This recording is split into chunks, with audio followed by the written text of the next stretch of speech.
Okay, this is Orlando Wilson, and I've been in the close protection business now for over 30 years, internationally.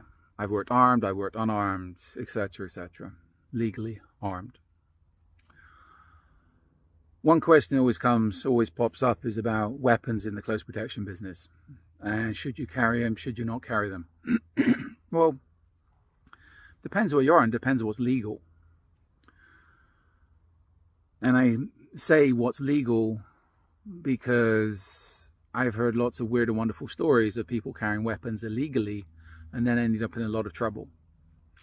And the thing is, you can't protect a client if you're in jail. I've heard a classic one is people that want to work, let's say Mexico, for example. Now, Mexico firearms are very, very restricted. I think as a foreign national, there's no way you can get hold of firearms legally. If you're working for the narcos, you can have all the firearms you want, but again, then you'll be working for criminals. If you're caught in Mexico with an illegal firearm, you're going to jail for a long, long time, and you ain't going to have fun in jail, not being a foreigner. If you're caught carrying a firearm illegally in Mexico, let's hope you got enough money to buy your way out. If not, you got big problems. Caught by the narcos, you're going to end up being even bigger problems.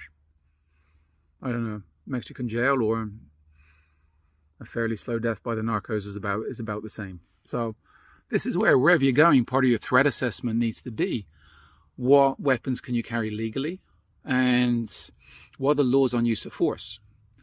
In some parts of Europe and some countries in Europe, you can get hold of firearms for close protection, private security purposes. But if you use that firearm, you've got big legal problems. You're going to be going to jail. You're going to have big issues. You're going to get arrested. So it's one thing having a weapon, it's another thing using it. Because again, that can cost you money.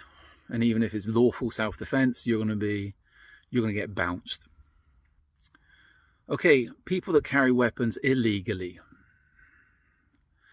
I used to come across it all the time, and I hear stories now of people in UK. I use UK as an example because their self-defense laws and weapon laws are extreme. You can't have anything.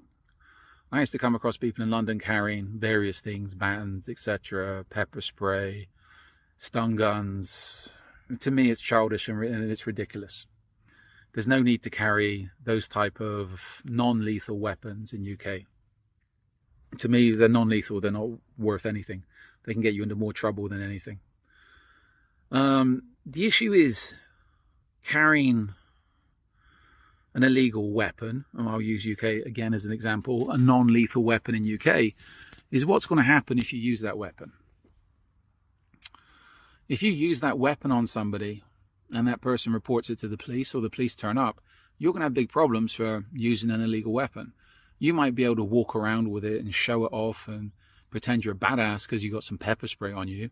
In the US, you can buy it at any convenience store, but it's a legal weapon in UK, which to me is ridiculous. But you might think you're a gangster because you got pepper spray on you in UK, but if you use that pepper spray, you're going to have major issues. I'm sure you're thinking, well, if I use it on a criminal, they're not going to call the police. Well, I can't say what I want to say, but BS. You know what? I've dealt with issues over the years, and one thing comes to mind of helping a friend of mine, a Haitian friend of mine, do an eviction from one of his properties in North Miami. And long story short, the kids were squatting in the house. A couple of wannabe gangbangers were squatting in the house. And when we turned up, it got ghetto very, very quickly. And the first thing they done when they realized, okay, if they wanted it to go ghetto, we were happy to go even more ghetto. They called the cops on us, the guy I was with, whose house it was. And 2 female police officers turned up from North Miami Police. Good girls. They were from the community. I think they must have been Haitian background. Very good girls, solid. Once they were a little bit aggressive with us, but once they understood the situation, they were very much on our side. But there's one example of where some wannabe gangbangers, once they realize things are going to go ghetto on them, more ghetto than they like, end up calling the police, hoping the police are going to help them. And this is what you need to remember in today's society. A lot of these gangbangers and gangsters, if you end up slapping the taste out of their mouths, they're going to be calling the police on you because you've offended them, you've hurt their human rights, etc. Maybe if you use legal weapons or bare hands and it's justifiable, you can get away with it. If you use an illegal weapon against one of these wannabe gangsters, etc., wannabe bad guys, then you know what? You just screwed yourself up, because the police have no choice but to charge you with a weapons offense. So this is where, if you understand self-defense, if you understand use of force, etc., let's use self-defense. If you've been properly trained, anything is a weapon. There's no need to carry pepper spray. There's no need to carry batons. There's no need to carry anything. Anything around you can be turned into a weapon. Just looking around here, I'm surrounded by stones, sticks, etc. They're all weapons. If you're in a bar, in a cafe, cups, glasses, ashtrays, tables, chairs, etc. Other things you can always carry a wrench, a spanner in your car, a hammer in your car, 100%. So why carry an illegal baton? So again, this is where common sense comes into play. You might think you're a gangster for carrying a weapon, especially an illegal weapon in places like UK, Europe, etc. But those illegal weapons can get you into big trouble, especially if you use them. If you're caught with them, there's one issue. If you use them, you're giving yourself to the police, even if you're justified using force. If you're in the close protection business and you use an illegal weapon, you know what? If I had, put it this way, even when I was in the US, I used to inspect my guys' ammunition, the guys that was working armed for me, and there's a couple of guys I never allowed to carry guns because as far as I'm concerned, they weren't safe, but they were still useful. I even used to check my guys' ammunition to ensure their ammunition was in line with the state requirements, because I didn't want them to have an issue for them to be inspected by a state inspector or something, and for them to be carrying the wrong type of ammunition. Why? They would have problems, and the fact that I was working under my agency license, I'd most probably have a problem as well.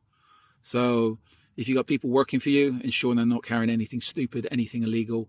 And again, from a personal self-defense perspective, you know what? Work within the laws of the area you're in, and there's plenty of everyday objects that can be turned into weapons. So keep it real, act your age, don't do anything stupid.